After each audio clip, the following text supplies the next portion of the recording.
ඉතුරාව අප සමගින්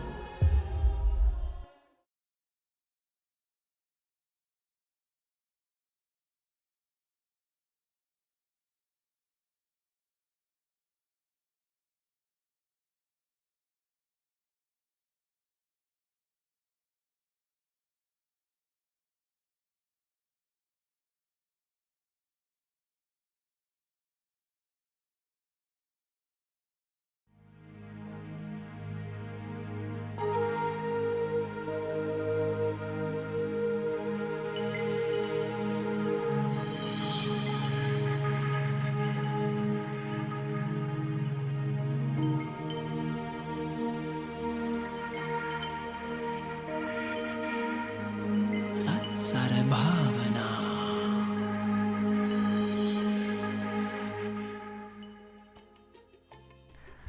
අපි අදත් ඔබට එකතු වෙන්න කිතුරාව තුළින් සත්සර භාවනා ගීතමය වැඩසටහනත් එක්ක ගිය සතියේ ඔබට මතක ඇති එකතු වෙච්ච හැම කෙනෙක්ටම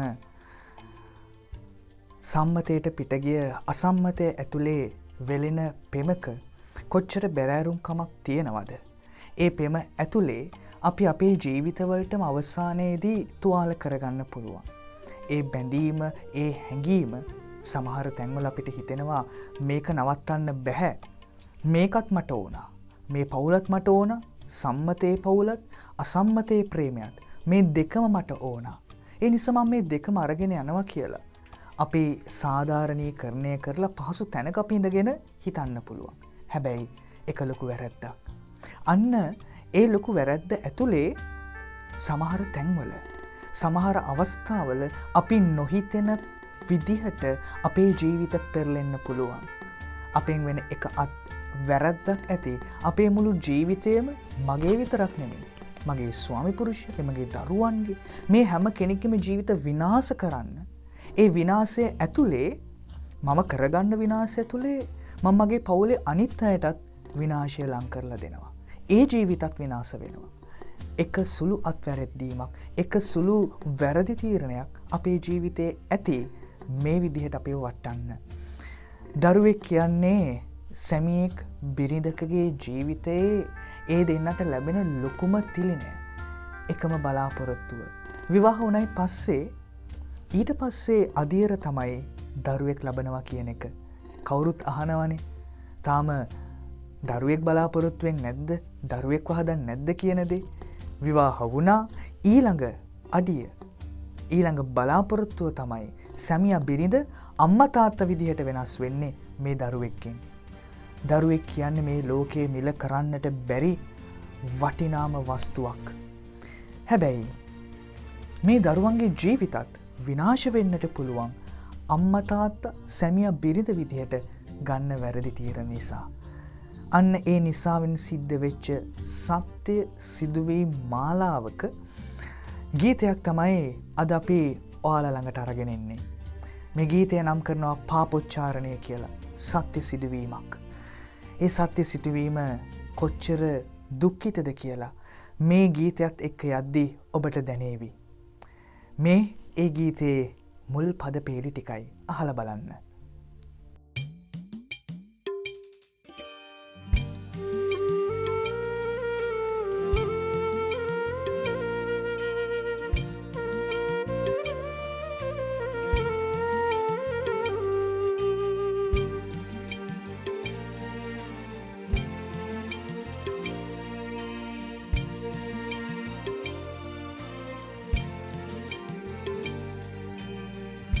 මෙච්චර කල් අංගාන උන්නට කියන්න දේවල් මටත් බොහොමයි.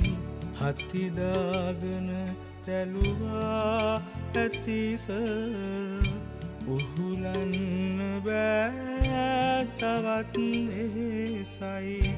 වසර 4ක් පෙම් කළා මං ඕකිස්සර ගොඩක් තරුණයි. වහන්නුනේ හඳ පානෙම රහසින් අම්මටත් නොකීගාම ඒකයි. රචකයා මේ ගීතය පටන් ගන්නේ වර්තමාන තත්ත්වයේ ඉඳන්. එතකොට මේ ගීතේ වර්තමාන තත්ත්වයේ ඉඳන් මේ රචකයා අපිව අතීතයට අරගෙන යනවා. මේ වර්තමාන තත්ත්වයට හේතු වෙච්ච සිදුවීම් මාලාවට. අපිට මේ පදපේලිය කියනවා මේ රචකයා මේක ගායනා කරන්නේ මේ සිද්ධිය වෙච්ච තැනැත්ත දැන් ඉන්නේ හිර කූඩුවේ. ගුටි කනවා. ඒ ගුටි කන ඇතුලේ එයා කියනවා මට මේක තවත් උහුලන්න බෑ. මම සිද්ධ වෙච්ච ඇත්ත සිද්ධිය කියන්න. මේ ජීවිතේ පටන් ගැනීමට යනවා. අපි සමහරක් වෙලාවට අපේ ජීවිතේ වර්තමාන තත්වයට හේතුවක් වෙනවා. අපේ ජීවිතය පටන්ගත්ත මොහොත වැරදි විදිහට පටන් ගත්තා නම්. වැරදි තැනකින් අපි ආරම්භයක් දුන්න නම් එතකොට අද අපි ගත කරන වර්තමානයත් අපිට වරදිනවා. ඒක ස්වභාවිකයි. ඒක තමයි ස්වභාවය. ඒ වගේම තමයි මේ රචකයා කියනවා වසර 4ක් මම ආදරය කළා. හැබැයි අපි මේ ආදරය අරගෙන ගියේ අපි ආදරය ඇතුළේ එකතුනේ වැරදි විදිහට. වහන් උනේ හද පානෙම රහසින් අම්මටත් නොකිය මේකයි. මේ පදවලින් කියනවා රචකයා මේ විවාහය මේ අබුසැමියන් විදිහට එකතුනේ මේ දෙන්න හදපානේ අපි කියන්නේ පැනලා යනවා කියලා. පැනලා ගියා කාටවත් නොකිය. ඔන්න ආරම්භයේම වැරද්දක් මේ දෙදෙනා අතින්ම සිද්ධ වෙනවා. සමහර තැන්වල අපේ තරුණ දරුවෝ ඉක්මන් තීරණ ගන්නවා. විශේෂයෙන්ම මේ ප්‍රේමය හා සම්බන්ධව. දෙමාපියන්ගේ අනුදැනුම දෙමාපියන්ගේ කැමැත්ත නැති වෙනකොට මේ ප්‍රේමයට ඊට පස්සේ අපේ දරුවෝ මුරණ්ඩු වෙනවනේ. මුරණ්ඩු වෙලා තනි තීරණ ගන්නවා. ගොඩක් වෙලාවට මේ තීරණ ගන්න මේ තීරණ පිටිපස්ස ඉනවා යාළුවෝ කියන ඒ පිරිසක් ඉන්නවනේ. යාළුවෝ තමයි දැන් මේ දෙයට උදව් කරන්නේ. අපි මෙහෙම කරමු. අපි මේ විදිහට කරමු බය වෙන්න එපා අපි ඉන්නවා අපි බලා ගන්නම්. ඕන දෙයකට මුහුණ දෙන්න. ඔයා මේ තීරණය ගන්න කියලා. ඒ යහළුව පිරිසක් නැති වුණත් මේ දෙදෙනා මේ තරුණ අවදියේදී මේ දෙදෙනා මේ ගන්න වැරදි තීරණය. දෙමව්පියන්ගේ ආශිර්වාදයෙන් නැතුව තරුණියක් අඹුවක් සැමියෙක් වනවා නම් ඒ අඹු සැමී ජීවිතය ඇතුලේ බොහෝ වෙලාවට දුක් කරදරවලට නොහිතන අසීමාන්තික දේවල් වලට උත්තර බඳින්නට වෙනවා. අම්මෙක්ගේ තාත්තෙක්ගේ ආශිර්වාදයක් නැතුව ආරම්භ කරන විවාහ ජීවිතයක කිසිම ආශිර්වාදයක් නැහැ. ඒ මොකද ඒ දරුවන් දෙදෙනා ආරම්භ කරන්නේ තමාවම මේ ලෝකෙට බිහි කරපු කුසට දුන්නු අම්මා ජීවිතය දුන්නු අම්මටත් තාත්තටත් රිදවීමක් දීලා. මගේ සතුට කියලා හිතගෙන මම ඒ තරුණයා තරුණියත් එක්ක යනවා. හැබැයි මතක තියාගන්න ඔබ සතුටින් එතන ජීවත් වෙනකොට මේ පැත්තේ ඔබේ අම්මයි තාත්තයි බොහෝ වේදනාවකින් දුක් විඳිනවා.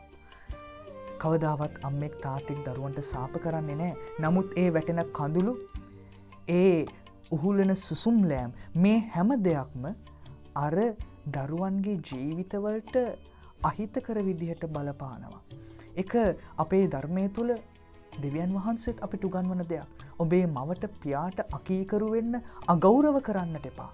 ඒක ඔබේ මතු ජීවිතයට අහිතකර විදිහට බලපානවා. ඉතින් මේ පටන් ගැනීමම වැරදෙනකොට දැන් ඒ දෙන්නගේ ජීවිතේ නොහිතපු විදිහකට පෙරලෙන්න පටන් ගන්නෙ මෙන්න මේ සිටුවීමයි. පුරුදු නෑදුක් ගැහැට විඳලා ගෙදරවුන් තනි කොල්ලා මමමයි මෙච්චරක් මේ අතේ කරගැට ආවේ නැහැ ළමෝ කිහින්දයි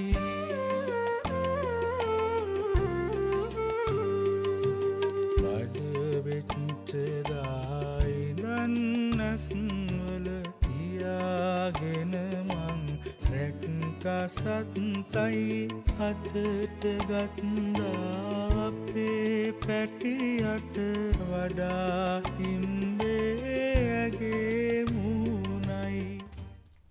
මේ සාමාන්‍ය කතාවක් කියලා අපිට මේ සින්දුවේ අපිට මෙනෙහි කරද්දී අපිට හිතෙන සාමාන්‍ය ජීවිතයේ කතාවක්. පැනලා ගියා ඊට පස්සේ දෙන්න ජීවත් වෙනවා. දැන් ඊළඟ අදියර තමයි දරුවෙක් ලබන එක. මේ රචකයා මේ පදපේලි අතර හරි ලස්සනට කියනවා මේ තරුණයා මේ විවාහක සැමියා කොච්චර මේ බිරිඳට මේ විවාහ වුණයි පස්සේ මේ දරුවෙක් ලැබෙන්නේ යනකොට මේ බිරිඳට කොච්චර ආදරයකින් සලකනවද කියලා. මේක සාමාන්‍යයෙන් සිදුවෙන ක්‍රියාපටිපාටිය. දෙදෙනෙක්ගේ ආදරේ සංකේතය ආදරේ ඵලය තමයි දරුවෙක් කියන්නේ. ඒ ආදරය බෙදාගන්න උච්චතම තැන තමයි ඒ දෙදෙනාගේ ශරීරය එකම ශරීරයක් වෙලා බෙදාගෙන එකම ආත්මයක් වෙන තැන. එකම ආත්මයක් වෙන තැන තව ආත්මයකට ආරම්භයක් දෙනවා ඒ දෙදෙනාම. ඒ තමන්ගෙම ලේ මස් ඇට නහර එකතු කරගෙන. ඉතින් දැන් මේ රචකයත් මේ කතාව කියන මේ සැමියත් ඒ අවධියට ඒ අත්දැකීමට දැන් මුල පුරනවා. හරි ලස්සනට කියනවා බඩ වෙච්ච දා ඉඳන් ඇස්වල තියාගෙන මම රැක්කා සත්තයි අතට ගත්තා අපේ පැටියව වඩා ඉම්බේ ඇගේ මුහුණයි. මේ මනුස්සයා මේ බිරිඳට මේ දරුවෙක් ලැබෙන්න යනකොට ඇහැ වගේ මේ බිරිඳව බලා ගත්තා. ඒ මොකද එකක් මේ බිරිඳ තමාගේ බිරිඳ මේ කුස තුල ගොඩනගන්නේ එයාගේ දරුවා විතරක් නෙමෙයි මගේත් දරුවා. ඒ නිසා ඒ බිරිඳ වගේම මේ කුස ඇතුලේ වැඩෙන දරුවටත් මේ සැමියා වග කියන්නට ඕන. සැමියාට වගකීමක් තියෙනවා. සමහර වෙලාවට අපේ ස්වාමි පුරුෂයන් තාත්තලා හිතනවා මේ මොහොතේ වැදගත් වෙන්නේ මේ දරුවය කියලා. කියන්නේ ගොඩක් වෙලාවට ඔයා හොඳට කන්න මොකද දරුවටත් ඒක බලපානවා. ඔයා මහන්සි වෙන්න එපා දරුවටත් ඒක බලපානවා. මෙහෙම කියද්දි තමාගේ බිරිඳට සමහරක් වෙලාවට මේ බිරිඳ බෙදාගන්න දෙයක් තමයි එයා මං ගැන වද වෙන්නේ මට තියෙන ආදරයට වඩා දැන් මගේ කුස ඇතුලේ ඉපදින්නේ මේ දරුවට තියෙන ආදරේ. ඒ කැක්කුමට තමයි මට කෑම ගෙනත් දෙන්නේ. ඒ කැක්කුමට තමයි මට පරිස්සම් වෙන්න කියලා කියන්නේ කියන ඒ හැඟීම දැනෙනවා. එතකොට එතන හිත රිදවීමක් තියෙනවා. හැබැයි මේ සැමියා මේ පුරුෂයා ඊට වඩා එහාට ගිහිල්ලා මගේ දරුවාට උපත දෙන්නේ මෙයා. ඒ මගේ බිරිඳ. එතකොට මම තාත්තෙක් වෙන්නේ මගේ බිරිඳ නිසා. බිරිඳ කිව්වා නම් බෑ මට මේ දරුවා වදන්න. මට මේ දරුවා නැති කරන්නට ඕන කියලා. සැමියාට තාත්තෙක් වෙන්න බෑ. ඒ නිසාම මොහු තේරුම් ගන්න එක දෙයක් තමයි. ඒකයි මේ රචකයා හරි ලස්සනට කියන පැටියව අතට අරගෙන මම එදා ඉම්බේ ඇගේ මුහුණයි. පැටියව නෙමෙයි ඉඹින්නේ. පැටියව ඉඹින්නට ඇති බොහොම ආදරෙන් මේ මගේ දරුවා කියලා. හැබැයි මේ දරුවව තෑග්ගක් කරලා මාව තාත්තෙක් කළේ මේ මගේ බිරිඳ. එහෙනම් මෙතන වැඩිපුර වේදනාව දරාගෙන හැම දෙයක්ම දරාගෙන මාස 9ක් තිස්සේ මට මේ දරුවව මේ ලෝකෙට එළිය ගෙනල්ලා දුන්නේ මගේ බිරිඳ. එහෙනම් ඇය තමයි මේ මොහොතේ වැදගත්ම කෙනා විය යුතුයි කියන දේ මේ කෙනා තෝරගන්නවා. මේ කෙනා හිතනවා. අපි සමහරක් වෙලාවට නොහිතන දේ ඒකයි. මම දැන් තාත්තා කෙනෙක් මට වටින්නේ දරුවය කියලා මට මගේ බිරිඳව අමතක වෙනවා. හැබැයි මේ කෙනා ඒ බිරිඳට මේ මොහොතේ ලැබිය යුතු ඒ ලස්සන තැන ඒ ජීවිතේ අයිති කරවලා දෙනවා.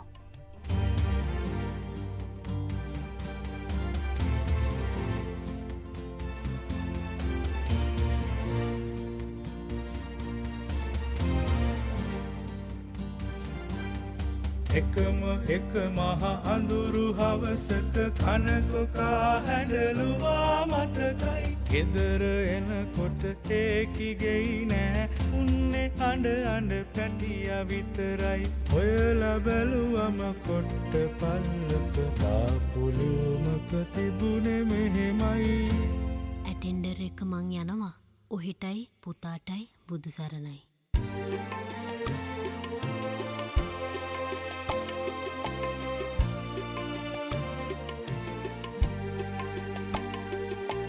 බලපු කුසවත් වේලුනේ නෑ පැටියගේ තවලෙත් සුවඳයි නවත්තන්නේ දවස තිස්සෙම කරන්නෙම දිගට ඇඳුමයි මේ තරම් ආදරෙන් තමාගේ බිරිඳට මේ සැමියා සලකන කොටත් දැන් තමයි මේ ගීතයේ අපිව වෙනමම පැත්තකට අරගෙන යන්නට දැන් තමයි මේ රචකයා හදන්නේ. එතකොට අපි දකිනවා මේ මොහොතේ මේ සංගීතයත් වෙනස් වෙනවා. ඒ කියන්නේ ඒක බොහොම අපි මීට කලින් අපි මේ බොහොම ලෑන්විත සංගීතයත් එක්ක අපි ගමන් කරේ මේ ගීතය තුළ. දැන් මේක බොහොම භයානක වගේම කටූර සංගීතයක් බවට පත් වෙනවා එකපාරම. ඒ මොකද මේ ආදරයෙන් තමාගේ පැටියව අතට අරගෙන පැටියට වඩා ඒ නෝනව බිරිඳව ඉඹින කොටත් ඒ තරම් ආදරය දැනෙන කොටත් ඇයගේ අතින් ඇගේ ජීවිතයේ ඔහු නොහිතපු විදිහට ඇය තීරණයක් ගන්නවා. එකයි මේ පදපේලේ කියන්නේ එක දවසක් එනකොට පැටිය අඬනවා. බලද්දි ඇය නෑ. ලියුම් කෑල්ලක් තියෙනවා කොට්ටේ ළඟ. මොකක්ද මේ ලියුමේ කියලා තියෙන්නේ? ඇටෙන්ඩර් එක්ක මම යනවා. ඔහෙටයි පුතාටයි බුදු සරණයි. මෙන්න මේ වචනේ හරි වැදගත්. ඇටෙන්ඩර් එක්ක මම යනවා. ඔහෙටයි පුතාටයි බුදු සරණයි. දැන් මේ කෙනා මේ බිරිඳව මේ ඉස්පිරිතාලෙට ඇතුල් කරනකොට මේ දරුවා හම්බ වෙන්න අපි දන්නවා සාමාන්‍යයෙන් සතියකට කලින් ඇතුල් කරන්නේ නැහැ. සමහර කලාට අමාරු වෙච්ච මොහොතේ මේක අපිට තේරෙනවා මේක ගැමි පරිසරයක සිද්ධ වෙච්ච දෙයක්. එතකොට ඒ ගැමි පරිසරවල මේ අමාරු වෙන මොහොතේ තමයි ඒ නෝනව තමාගේ බිරිඳව අරගෙන යන්නේ, කාන්තාව අරගෙන යන්නේ දරුවට උපත ලබා දෙන්න. එතකොට උපත ලබා දීලා ඒ දවස් ඊට පස්සේ දවස් වැඩිමුණොත් දවස් දෙකක් මේ ඉස්පිරිතාලේ ගත කරයි. මේ ගැමි පරිසරයක් ඇතුළත. ගැමි පරිසරයක් ඇතුළත මේක ලියවෙන නිසා. එතකොට මේ දවස් දෙකක් ඇතුළතදී මේ කාන්තාවට හම්බ වෙන ඇටෙන්ඩර් එක්ක තමයි මෙයා යන්නේ. වෙනම කෙනෙක් නෙමෙයි. මේ ගීතය පටන් ගන්නකොටම කියනවා මේ රචකයා අවුරුදු 4ක් තිස්සේ ආදරය කරලයි මේ විදිහට අපි තීරණය කරේ පැනලා යන්න. එතකොට මොහා ලොකු ආදරයක් දෙනවා. හැබැයි දවස් 2කට වගේ පුංචි අඩු කාලයකට හම්බ වෙන කෙනෙක්ව මේ කාන්තාව තමාගේ ජීවිතය කරගන්නේ කොහොමද එකපාර? කොහොමද එකපාර? ඇටෙන්ඩර් කෙනෙක් එක්ක යන්න තරම් පැය කිහිපයකට හම්බ වෙච්ච මිනිස්සෙක් එක්ක යන්න තරම් ඒ යන්නෙත් දරුවව දාලයි. ඉස්පිරිතාලෙට ගියේ අම්මා කෙනෙක් වෙන්න. හැබැයි ඉස්පිරිතාලෙන් එළියට ඇවිල්ලා තියෙන්නේ තවත් කෙනෙක්ගේ අඹුවෙක් වෙන බලාපොරොත්තුවෙන්. ඉස්පිරිතාලෙන් එළියට එන්නේ ඒ ඇටෙන්ඩර් එක හාදකමක් පවත්වාගෙනමයි. තමා අම්මා කෙනෙක් වෙන්න යන්නේ.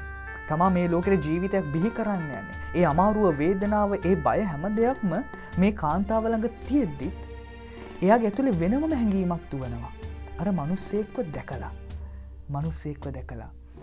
ඒ නිසා මේ කාන්තාවකගේ තියෙන මේ මොහොතේ මේ රචකයා ඉදිරිපත් කරන මේ කාන්තාව එක තැනකදී අපිට හිතන්න පුළුවන් කොහොමද මේ වගේ මිනිස්සෙක් කොහොමද මෙහෙම කරන්නේ? බොහොම පහත්නේ. දරුවා හම්බෙන ඉස්පිරිතාලෙට ගියාම එතන ඉන්න ඇටෙන්ඩර් එක්ක යාළු වෙන්න තරම් මේ දරුවා බිහි කරන අතරේ ඒ කියන්නේ තමාගෙන් බිහි වෙන දරුවටවත් සැලකිල්ලක් නොදක්වන තැනක්. ඒ නිසා මම මෙහෙම හිතුවා මේ කතාව ඇතුලේ මම උඩින් කිව්වා වගේ මේ වැරද්දක් එක්ක තමයි මේ දෙන ජීවිතේ පටන් ගන්නේ පැනලා ගිහිල්ලා. අවුරුදු 4ක ආදරය වුණත් නමුත් ඒ ආදරය ඇතුලේ ආදරේ ප්‍රතිඵලය සමහරක් වෙලාවට දරුවා වුණාට ඒ ආදරය ඇතුලේ සමහරක් වෙලාවට මේ කාන්තාව බොහොම අකමැත්තෙන් මේ ජීවිතය ගත කරා. බොහොම අකමැත්තෙන් තමාගේ පුරුෂයත් එක්ක එකතු වුණා. ඒ වගේ බොහොම අකමැත්තෙන් ගැබ් ගැනීමක් සිද්ධ වුණා. බොහොම අකමැත්තෙන් මේ දරුවව මේ ලෝකෙට බිහි කරා. හැම ක්‍රියාවලියක්ම සිද්ධ වුණේ බොහොම අකමැත්තෙන්. ඒ නිසාම ඇයගේ ජීවිතයේ ඇය අලුත් පැත්තකට යන්නට හිතනවා. මට මේ දරුවත් එපා, මට මේ මහත්යත් එපා. මම අකමැත්තෙන් සිද්ධ වෙච්ච දෙයක් මේක. මම අකමැත්තෙන් ගත කරපු ජීවිත රටාවක් මේක. දරුවෙක් කියන්නේ මට තවත් බරක්. අකමැත්තෙන් මම මේ දරුවව හැදුවේ. අකමැත්තෙන් වෙච්ච දෙයක් නිසා මේ දරුවා බිහි වුණේ.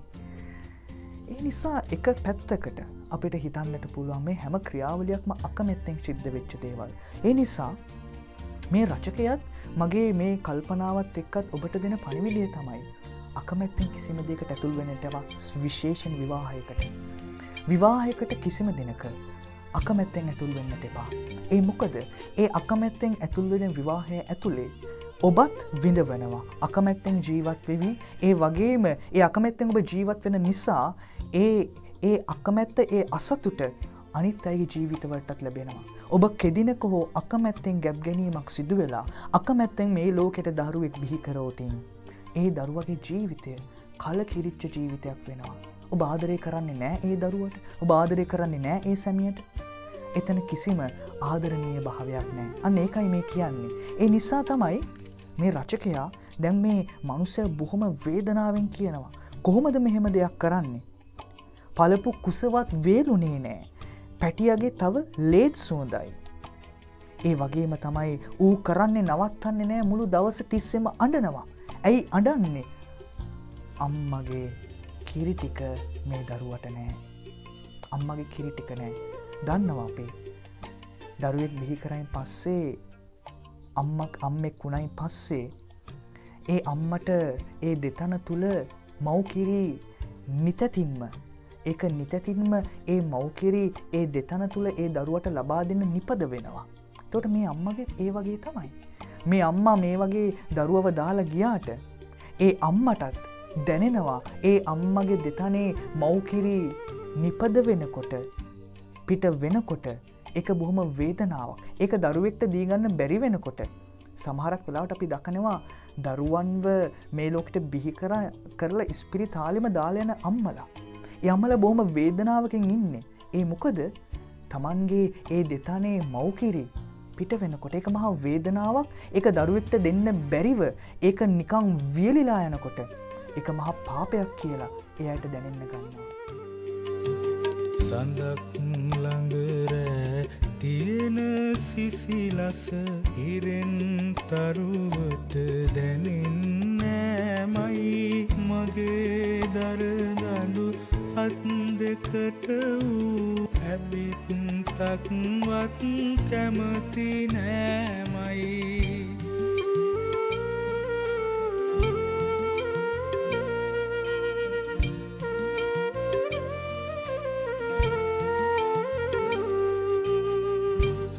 හද පෙව්වට පිපෙනවා යටි බඩ ඌටටින් කිරි හරිම අපුලයි ඔරවුරා මගේ චූටි තන් දෙක කෙලබොනවා වූ අනේ සත්කයි ඔය හොයාමං බාවන්න නම් නෙවෙයි හත්කයි වැඳලා හරි කිරි ටිකක් ඉල්ලන් අඬන පොඩි පැටියට පොවන්නයි. අම්මෙක්ගෙන් ලැබෙන සෙනෙහස ආදරය කවදාවත් තාත්තෙක්ට දෙන්න බෑ. තාත්තෙක් නැති වුණු තැන තාත්තෙක්ගෙන් ලැබෙන ඒ සෙනෙහස රැකවරණ ආදරය කවදාවත් අම්මෙක්ට දෙන්න බෑ.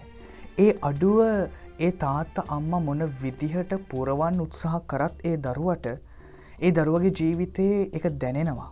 ඒක කවදා හෝ දවසක ඒ හිස්තැන ඒ දරුවගේ ජීවිතයේ තියෙනවා. දරුවා ඒක මතක් කරනවා. ඒ විදිහට තමයි මේ තාත්තා කියනවා සඳක් ළඟ රෑ තියෙන සිසිලස ඉරෙන් තරුවට දැනෙන්නේ නෑමයි. බලන්න හරි ලස්සන්ට ඒ උපමාව අරගන්නවා. සඳක් ළඟ තියෙන රෑ සිසිලස. මේ සඳක් කියන්නේ අම්මා. අම්මා ළඟ තියෙන ඒ උණුසුම සිසිලස දරුවෙක්ට ලැබෙන දේ ඉරෙන් තරුවට දැනෙන්නේ නෑමයි. තරුව කියන්නේ දරුවා. ඉර කියන්නේ තාත්තා. එතකොට හඳින් දැනෙන සිසිලස ඒ තරුවට ඉරකින් ලැබෙන්නේ නෑ. ඉරෙන් ලැබෙන්නේ බොහොම රශ්මියක්. ඉරෙන් ලැබෙන්නේ බොහොම කර්කශක දෙයක්. සඳෙන් ලැබෙන්නේ සිසිලස දෙයක්. එතකොට මේ දෙක දෙකක්. එතන මේ තාත්තා කියනවා මගේ දරුවට ඒ අම්මගෙන් දෙන්නට ඕන දේ මට දෙන්න බෑ. එතන අඩුවක් තියෙනවා. ඊට පස්සේ බොහොම අනුවේදනීය කතාවක් මේ කතාව ඇතුලේ අපිට කියනවා. මම හිතන්නේ මේ කතාවේ අපිට දැනෙන මේ සින්දුවේ අපිට දැනෙන අනුවේදනීයම තැන තමයි මෙතන. ඒ තමයි හද පෙව්වට පිපෙනවා යටි බඩ ඌට ටින්කිරි හරිම අපුලයි. උරා මගේ චූටි තන් දෙක කෙල බොනවා ඌ අනේ සත්තයි. මේ දරුවෙක්ට අම්මෙක්ගේ තනින් කිරි උරා බොන්න කවදාවත් අම උගන්වන්නේ නැහැ. ඒ දරුවෙක් බිහි වෙනකොටම එක નિરાයාසයෙන් මේ දේ සිද්ධ වෙනවා. බඩගිනි වෙනකොට ඒ අම්මගේ දෙතන දිහාවට ඒ දරුවගේ අත ඒ දරුවගේ මුහුණ යන එක සාමාන්‍ය එක ස්වභාවිකයි. ඒ විදිහටම තමයි මේ දරුවා අඬනකොට මේ තාත්තට කරන්න දෙයක් නැති වෙනකොට මේ පපුවට අරගෙන මේ දරුවව නලවනකොට ඒ දරුවට මේ පිරිමි කෙනෙක්ගේ තිබෙන ඒ පුංචි තන්පුඩු දෙක ඇතුලේ ඒ දරුවා කිරි හොයනවා. කිරි හොයනවා. මොනතරම් අනුවේදනීයයිද? ඒ තරමට මේ රචකයා මෙතන පෙන්눔 කරන්නේ මේ අම්මෙක් කොච්චර පාපයක් කරනවද? කොච්චර වැරැද්දක් කරනවද මේ කිරි සප්පයව දාලා ගිහිල්ලා.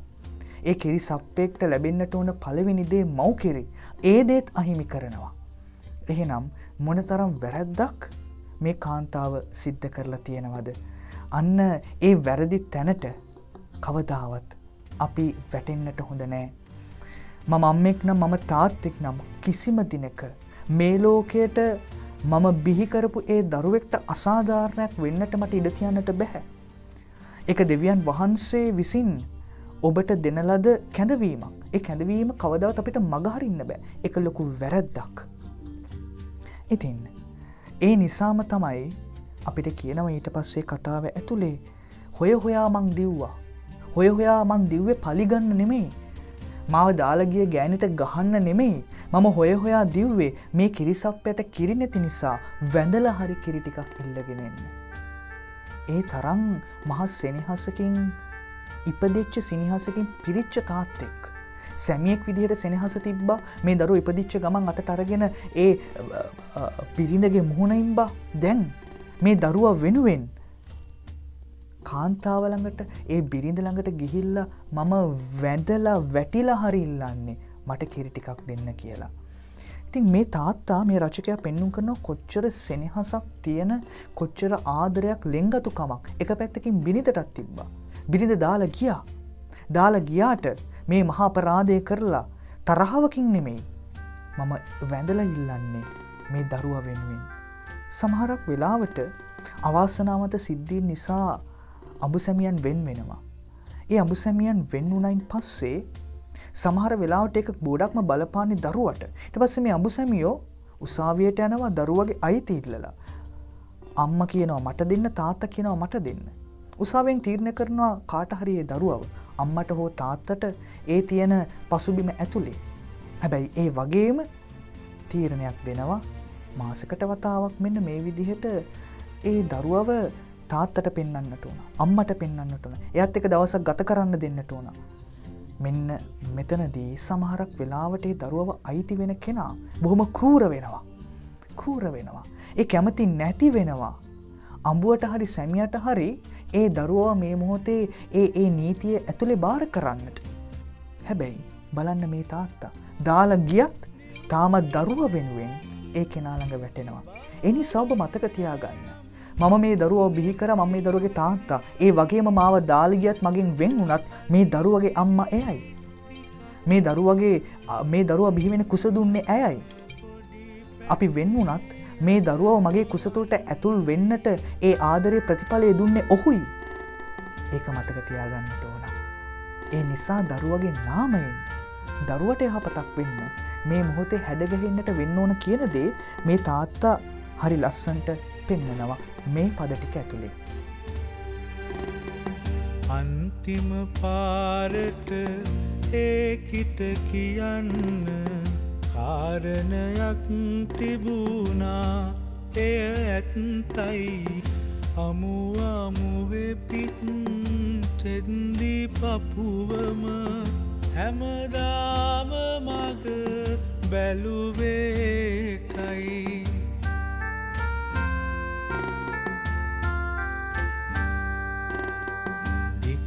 කසාදෙට පෝරම පුරවන් ඕකිහෙනකොට එදා 10යි අනේ බුදුසර් එදා පැටියගේ අද්දොහේ බන කිව්වා විතරයි.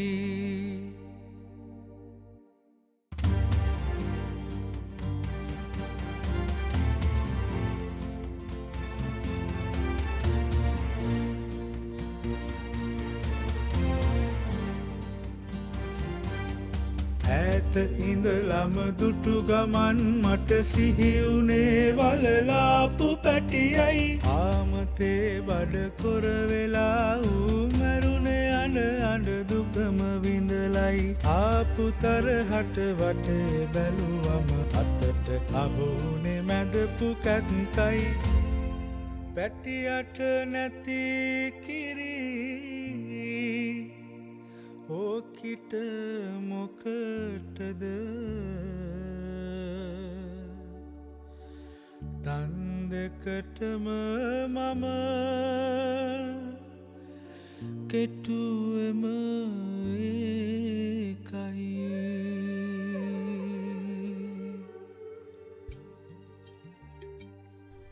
මේ සැමියා මේ හිරකූඩු ඇතුළේ ඉඳගෙන කරන පාපොච්චාරණය මුලින් පටන් ගන්නකොට මම කිව්වා මේ සැමියා හිරකූඩු ඉඳන් රචක හිරකූඩු ඉඳන් මේ වචන කියන්නේ.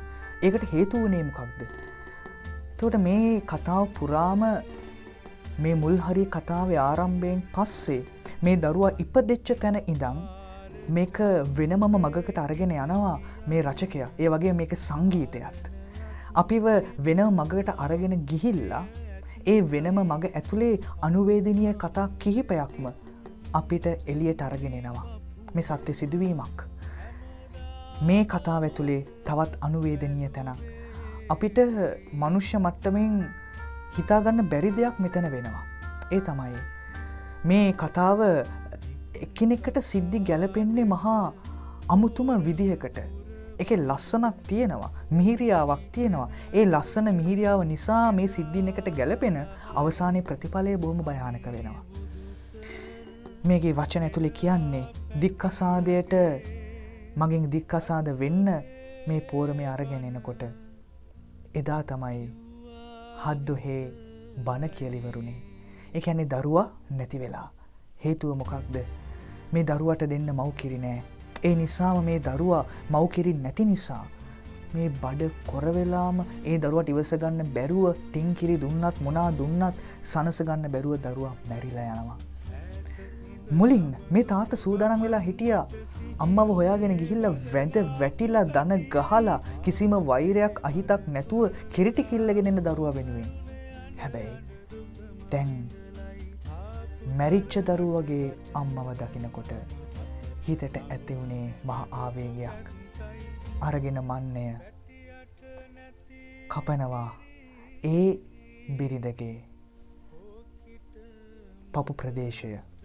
ඒ කියන්නේ ඒ ඇය කිරි දෙන්නට යෙදිලා තිබ්බ, ඇයගෙන් කිරි දරුවට ලබා දෙන්නට තිබ්බ ඒ පපුව ඔහු කපලා දානවා. ඒකට හේතුව ඔහු ලස්සන්ට කියනවා, පැටියට නැති කිරි ඕකීට මොකටද? තන් දෙකටම මම කෙටුවේ ඒකයි. මේ තම් ප්‍රදේශයේ ඇතුලේ අම්මා කෙනෙක්ගේ මහා වටිනාකමක්, මහා ප්‍රාතිහාර්යයක් එතන සිද්ධ වෙනවා. ඔබ දන්නවා ලේ කිරට හැරෙන තැන ඒක මහා ප්‍රාතිහාර්යයක්. ඒක මනුෂ්‍ය මට්ටමින් කාටවත් කිසිම විද්‍යාක්ෂයට, කිසිම පරීක්ෂණයකට, කිසිම විද්‍යාගාරයක තාමත් කරන්නට බැරි වෙච්ච දෙයක්. ලේ කිරට හරවන එක මහා ප්‍රාතිහාර්යයක් සිද්ධ වෙන ශුද්ධ වූ තැනක් එතන. හැබැයි එතන විනාශ කරලා දානවා මහා ආවේගයකින්. පැටියට නැති කිරි ඕකිට මොකටද? මේ විදිහට මේ කතාව සිද්ධ වෙනකොට අපිට විවිධ කෝණ කිහිපයක් තියෙනවා. මේක මිනීමැරුමක්. මේක අපි කියන්න පුළුවන් පොළව නුහුලන අපරාධයක් මේ මිනිස්සයා කරේ. ඒ වගේම පොළව උහුලන අපරාධයක් තමයි ඇයත් සිද්ධ කළේ.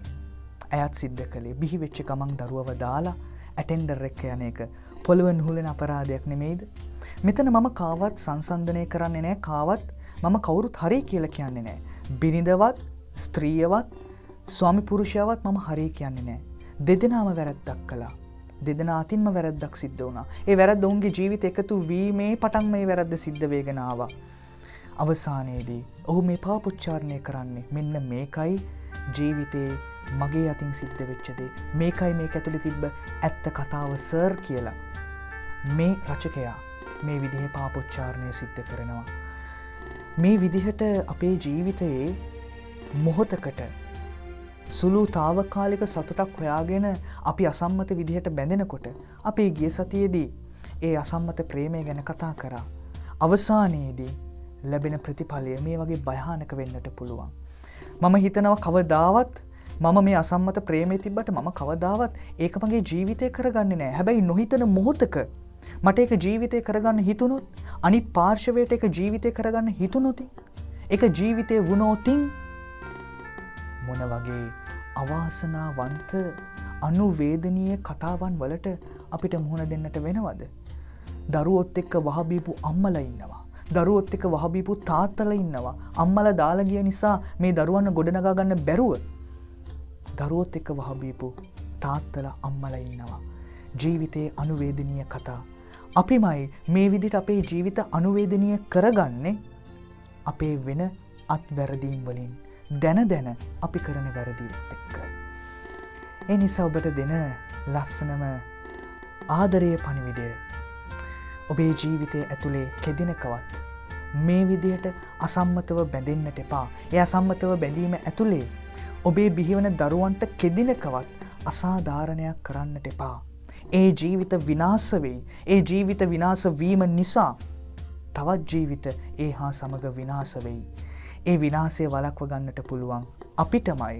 අපේ ජීවිතයන් වල ආදරය පිවිතුරුව, නොකැලැල්ව, අවංකව, විශ්වාසනීයව අපි සිදු කරනකොට, බැඳෙනකොට කොතනකවත් සාතන්ට ඉඩ නැහැ දෙවියන් වහන්සේ එකතු කරපු දෙය වෙන් කරන්න. එකතු කරපු ශුද්ධෝ බැඳීම ඇතුලේ සදහටම ජීවත් වෙන්න ඔබට වරම් ලැබේවා. ජේසු පිහිටයි. මෙච්චර කල් අංගාන උන්නට කියන්න දේවල් මටත් බොහොමයි. හතිදාගෙන තැලුවා ඇතිසර්, උහුලන්න බෑ තවත් එසයි. වසර 4ක් පෙම් කළා මං ඕකිස්සර, ගොඩක් තරුණයි වහන්නුනේ හඳ පානෙම රහසින්. අම්මටත් නොකියාම ඒකයි.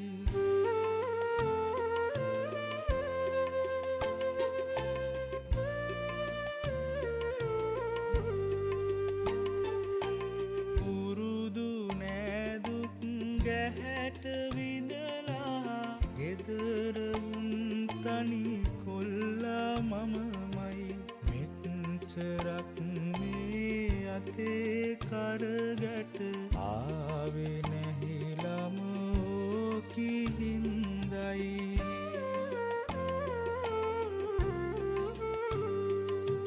බඩ වෙච්ච දායිදන් නැස්වල තියාගෙන මං රැක්කසත්තයි අතට ගත්තා. අපේ පැටියට වඩා හිම්බේ ඇගේ මූණයි.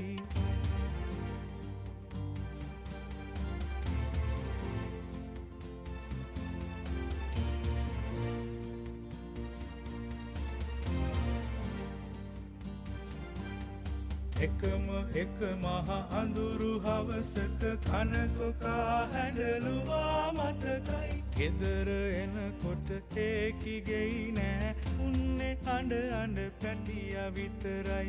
ඔයලා බැලුවම කොට්ට පල්ලක තාපුලුමක තිබුණේ මෙහෙමයි.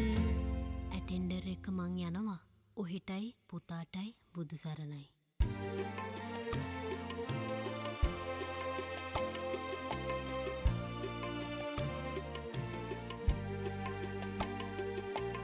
බලපු කුසවත් වේලුනේ නෑ. පැටියගේ තවලෙත් සුවඳයි. නවත්තන්නේ දවස 30ෙම ඌ කරන්නෙම දිගට ඇඬුමයි.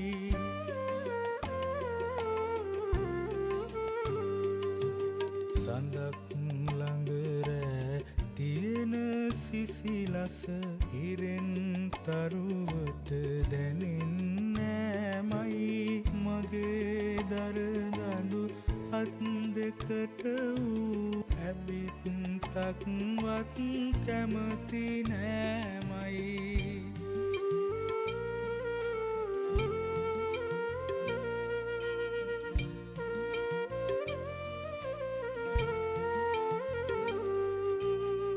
හද හද පෙව්වට පිපෙනවා යටි බඩ ඌට ටින් කිරි හරිම අපුලයි ඔර උරා මගේ චූටි තන් දෙක කෙලබොනවා වූ අනේ සත්කයි ඔය හොයාමං නිව්වේ කිව බාවන්න නම් නෙවෙයි ඇත්තයි වැඳලා හරි කිරි ටිකක් ඉල්ලන් අඬන පොඩි පැටියට පොවන්නයි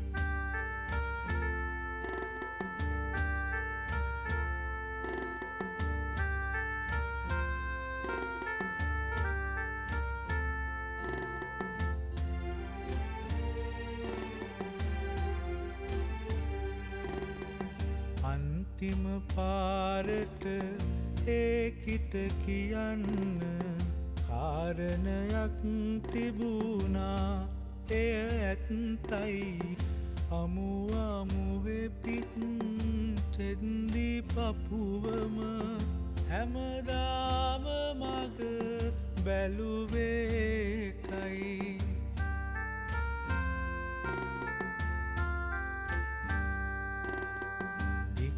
කසාදෙට පෝරම පුරවන් ඕකි එනකොට එදා 10යි අනේ බුදුසර් එදා පැටියගේ අද්දොහේ බන කිව්වා විතරයි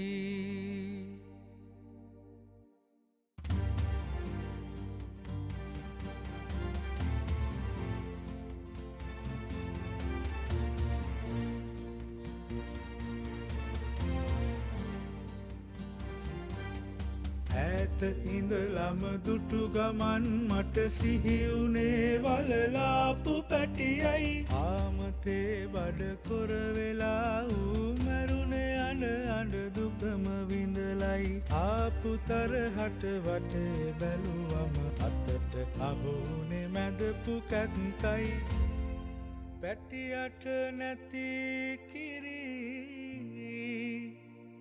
ඕකිට මොකටද තන් දෙකටම මම කෙටුවෙම